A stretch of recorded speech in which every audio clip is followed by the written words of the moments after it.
Ever wondered why someone seems to stick in your mind? It's as if their presence lingers, haunting your thoughts, weaving into every waking moment. Like a shadow that refuses to fade, even in the deepest corners of your mind, they take up residence. Their image, their words, their essence. It all keeps circling back, over and over, replaying in your head.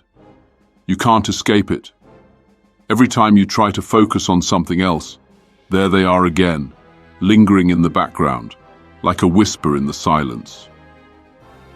This isn't your ordinary memory resurfacing from time to time, a light touch of nostalgia coloring your daydreams. No, this is something more intense, more persistent. Their presence is an emotional echo, a constant pulse, resonating deeper and longer than expected. You start questioning everything about your past interactions. Was there something you missed, something unsaid, something left unresolved? It feels almost like a riddle you can't solve. But why? Why does this person occupy so much space in your mental landscape? Why can't you stop thinking about them? The answers might not lie in the person themselves, but rather in the layers of your own mind that their presence is stirring. To understand why someone constantly occupies your thoughts, we must look deeper, through a lens that combines the wisdom of Carl Jung with the timeless teachings of Stoicism. Jung, the Swiss psychiatrist, believed that people who seem to dominate our thoughts aren't merely there by chance. Instead, they act as mirrors, reflecting parts of ourselves that we may have long ignored or repressed. These individuals serve as a conduit for us to understand ourselves better if we're willing to engage with the message they bring.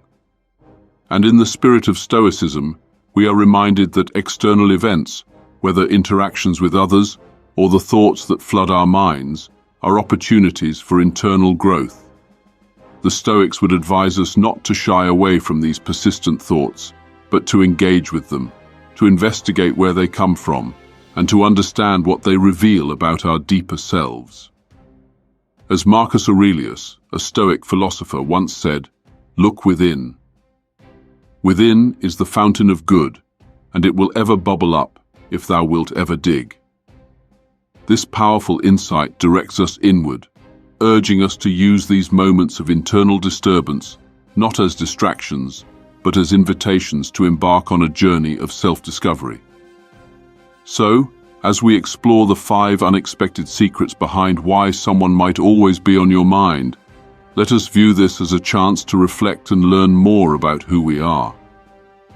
We'll look at these thoughts not just as remnants of someone else's influence, but as clues to the hidden parts of our psyche that have been waiting for our attention. These thoughts aren't just about them, they're about you, about your mind, about your emotional landscape. Let's explore how Stoic philosophy and Jungian psychology intertwine to shed light on this intriguing phenomenon. The unexpected connection, strengthening the bond with yourself. Have you ever stopped to ask yourself why this person is always at the forefront of your mind? Is it something about their personality, or perhaps something about the way they make you feel? It's not unusual to think that the answers might lie in the other person's actions or behavior.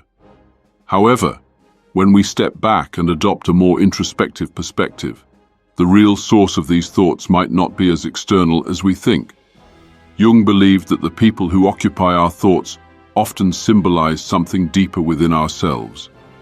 When someone leaves a strong imprint on your mind, it might be because they are embodying something you've neglected or denied within yourself.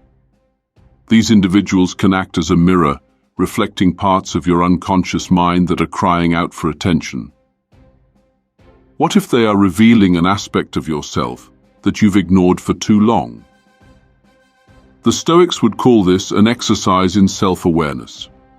They believed that every external event or interaction presents an opportunity to practice control, clarity, and reflection.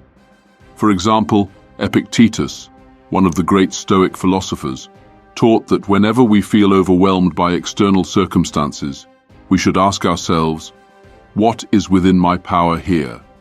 This question invites us to shift our focus inward, moving from frustration with the external world to empowerment over our own internal world. When you find yourself constantly thinking about someone, the Stoic perspective would urge you not to view it as a distraction or an emotional drain, but as a chance to practice self-discipline. Instead of pushing these thoughts away, engage with them. What are they revealing about your desires, your fears, your unresolved emotions? By focusing on the internal reaction they provoke, you can uncover hidden truths about yourself. The stirring of the unconscious. What lies beneath the surface? There's a powerful idea in Jungian psychology that the people we can't stop thinking about aren't just occupying our thoughts for random reasons. They are echoing something from our unconscious mind. These people, whether they are friends, lovers, or even adversaries, have a way of stirring up unresolved feelings or emotions. Jung suggested that these recurring thoughts and feelings are like a signal from your unconscious, asking you to look deeper. Could it be that this person has touched a part of your psyche that you weren't even aware of? It might be a hidden fear, a suppressed desire, or even an unhealed wound. These thoughts, in essence, aren't about the person themselves. They are about what they represent in your own inner world. For the Stoics, this idea would resonate deeply. They believed that we are responsible for our own emotional responses, and that every external interaction or thought is an opportunity to examine our inner reactions. The Stoic practice of mindfulness involves becoming acutely aware of these mental processes rather than allowing them to overwhelm or control us. By practicing mindfulness, we allow ourselves to observe and question the deeper feelings at play. Imagine this. Each time someone's presence lingers in your mind, ask yourself, what is it that this person awakens in me? Is it a desire for validation, fear of abandonment, perhaps even jealousy or anger that you haven't fully addressed? These emotions, when left unchecked, can perpetuate themselves, but if we look within, they can also become catalysts for growth. The Stoic approach, seeing the person as a tool for growth. So how do we apply the teachings of Stoicism to this challenge? It's simple. The Stoics taught that nothing happens by accident. Every event, person, or thought that we encounter has the potential to contribute to our personal development. When someone occupies your mind, it's not a sign of weakness or irrationality. It's an opportunity for introspection. Rather than viewing the person as the problem, the Stoics would encourage you to see the thoughts about them as a tool for deeper understanding. Instead of asking, why can't I stop thinking about them? Ask, what can these thoughts teach me about myself? This shift in perspective helps us reclaim control over our emotions. By practicing self-discipline and focusing on what we can change, our internal responses, we can transform these mental echoes into opportunities for self-mastery. The Stoic concept of ataraxia, the state of inner tranquility, becomes attainable through this process of self-examination and emotional regulation. The final lesson, embracing the message. As we reach the conclusion of this exploration, we come to a profound realization.